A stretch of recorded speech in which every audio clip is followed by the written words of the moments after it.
Kick కోసం drugs, fun కోసం girls, new డ్యాన్సులు, ముజ్రా పార్టీలు, ప్రత్యేకంగా గేమింగ్ జోన్లు, సీసీ కెమెరాలు, సెక్యూరిటీ బౌన్సర్లతో నిఘా, అసాంఘిక శక్తులకు అడ్డాగా ఫామ్ హౌస్లు. ఇందులో అసలు హైదరాబాద్ చుట్టుపక్కల ప్రాంతంలో ఉన్న ప్రతి ఫామ్ హౌస్ లో జరిగే పని ఇదే. మళ్ళీ ఫామ్ హౌస్లు ఎవడి ఉంటాయా అంటే ఏ ఎమ్మెల్యేనో, ఎంపీనో, ఎమ్మెల్సీనో, మంత్రో వీళ్ళయ్యే ఉంటాయి అన్ని ఫామ్ హౌస్లు. అట్లా జరిగేది ఏంటి అంటే మొత్తం అసాంఘిక కార్యక్రమాలు మొత్తం అక్కడే ఉంటాయి. డ్రగ్స్, అమ్మాయిలు, సెక్స్, అసలు ఇక ఏది ఉండదు చెప్పండి, అక్కడ అన్నీ ఉంటాయి అక్కడ అవైలబిలిటీగా. మళ్ళీ అటు నడిపేది కూడా వాళ్ళే, బడాబాబులు. హైదరాబాద్ శివార్లోని ఫామ్ హౌస్ల్లో అసాంఘిక శక్తులకు అడ్డాగా మారుతున్నాయి. రేవ్ పార్టీలు, పేకాట, క్యాసినో, కోళ్ల పందాల చట్టవిరుద్ధ కార్యకలాపాలకు కేంద్రాలు అవుతున్నాయి. ఆందోళనకరమైన అంశం ఏంటంటే పోలీసుల నుంచి తప్పించుకోవడానికి కొందరు అంతరాష్ట్ర క్రిమినల్స్ వీటిని షెల్టర్గా ఉపయోగించుకుంటున్నారంట. ఇక్కడ ఉంటూ నేరాలకు స్కెచ్లు కూడా వేస్తున్నారంట. చూడండి, స్థానిక పోలీసులు అందరికీ తెలిసిన విషయం. ఇక్కడ ఎవడు పట్టుకోడు. మొన్న ఈ ఒక ఫామ్ హౌస్ లో కోడి పందాలు వేస్తే పట్టుకున్నారు కదా, అది కూడా స్థానిక పోలీసులకు తెలిసే. అక్కడ వేరే పార్టీ వెళ్ళి అటాక్ చేసి పట్టుకున్నారు తప్ప స్థానిక పోలీసులు అటువైపు చూడరు. పెద్ద పెద్ద ఫ్లడ్ లైట్స్ ఉంటాయి, పెద్ద పెద్ద సౌండ్ సిస్టమ్స్ ఉంటాయి, పెద్ద పెద్ద డీజేలు ఉంటాయి, కానీ స్థానిక పోలీసులు పొరపాటు అటు తిరిగి చూడరు. భయం వాళ్ళు చూడాలంటే.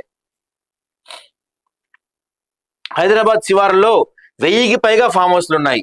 ఎక్కువగా మైనాబాద్, చిలుకూరు, శంషాబాద్, జన్వాడ, శంకరపల్లి, చేవెళ్ళ, ఇబ్రహీంపట్నం, షాద్ నగర్, కొత్తూరు, షామీర్పేట్ ఈ ప్రాంతాల్లో గనక పోలీసులు సిన్సియర్గా వర్క్ చేస్తే, సిన్సియర్గా డ్యూటీ చేస్తే కొన్ని వందల కోట్ల విలువైన డ్రగ్స్, మందు, అమ్మాయిలు ఎన్ని వాటినాట్ ఏది కంటే అది దొరుకుతాయి పోలీసులకి.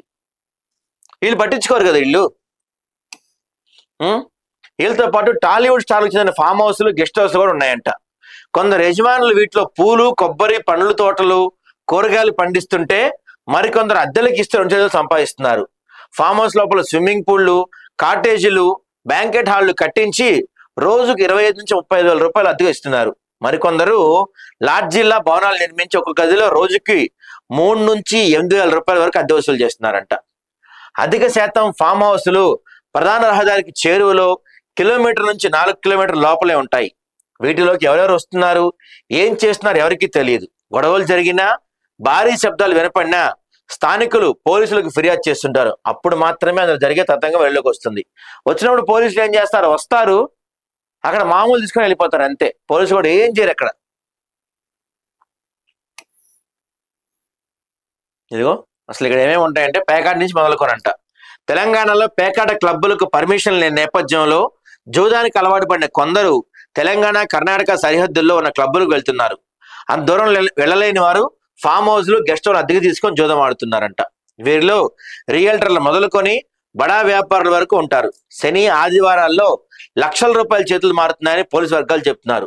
దీనికి నిదర్శనంగా మొయినాబాద్ పోలీస్ స్టేషన్ పరిధిలోని తోల్కట్ట గ్రామంలోని బీఆర్ఎస్ ఎమ్మెల్సీ శ్రీనివాసరెడ్డికి చెందిన ఫామ్ హౌస్ ఉదంతాన్ని నిదర్శనం. అసలు ఆ కేసు ఎట్టుపోయింది, దాన్ని ఎవరు పట్టించుకుంటున్నారు ఈ మధ్యకాలంలో.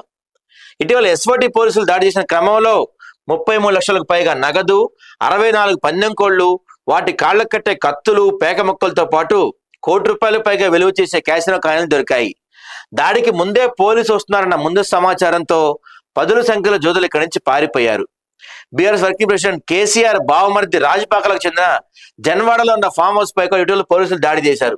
అసలు ఆ కేసు ఎడిపోయిందండి, మర్చిపోయాను. Janwada farm house case, drugs తీసుకున్నారన్నారు, కేటీఆర్ అన్నాడు, వాళ్ళ భార్య శైలిమా ఉందన్నారు, పెద్ద పెద్ద ఆరోపణలు చేశారు కదా. అప్పుడు ఇంకేముంది, కేటీఆర్ కూడా డ్రగ్ టెస్ట్ చేస్తా అని చెప్పారు, రచ్చరచ్చ చేశారు కదా. అప్పుడు ఏమైంది, ఎడిపోయింది? రాజపాకాలకి టెస్ట్ చేశాము, డ్రగ్ పాజిటివ్ కూడా వచ్చిందని చెప్పారు కదా ఆ మధ్యకాలంలో. ఆ కేసు ఎడిపోయింది అసలు, మరి నాకు అర్థం కావట్లా. దానికి కూడా ఏమన్నా ఒత్తిళ్ళు వచ్చినాయా, లేకపోతే ఎందుకు చూస్తా వదిలేశారు వాటిని? Janwada farm house case update ఏం లేదు, చాలా రోజులు నేను చూస్తున్నాను నేను కూడా. ఇదిగో 21 మందికి పరీక్షలు జరిపారంట. దాంట్లో విజయ్ మధుర్ అనే వ్యక్తి కొకైన్ తీసుకుని నిర్ధారణ అయింది. దీంతో కొన్ని రోజుల ముందు మొయినాబాద్ లో మరో ఫామ్ హౌస్ పై దాడి చేసి ముజ్రా ఆడుతున్న 4 యువతులతో పాటు వారిని అక్కడికి తీసుకొచ్చిన 6గురిని పోలీసులు అరెస్ట్ చేశారు. దీనికి ముందు కట్టాల్లోని మరో ఫామ్ హౌస్ లో 30 మందికి పైగా విద్యార్థులు రేవ్ పార్టీ చేసుకుని దొరికిపోయారు. ఇలా చెబుతూ పోతే 10లు కాదు 100ల్లో ఉంటాయి ఇట్లాంటివి. కానీ పోలీసులు పట్టించుకోరు, ప్రభుత్వాలు పట్టించుకోరు. ఎక్కడ లేని అసాంఘిక కార్యకలాపాలు మొత్తం ఈ ఫామ్ హౌస్ చుట్టూ జరుగుతూ ఉంటాయి. హైదరాబాద్ చుట్టూ ఉంటాయి అన్ని కూడా. మళ్ళీ ఎక్కువ దూరం కూడా పోవసల్లా, ఒకప్పుడు అంటే పాపం గోవా అటు పోవాలి కానీ ఇప్పుడు ఏడికి పోవసరం, అన్ని మన పక్కనే ఉన్నాయి ఇప్పుడు.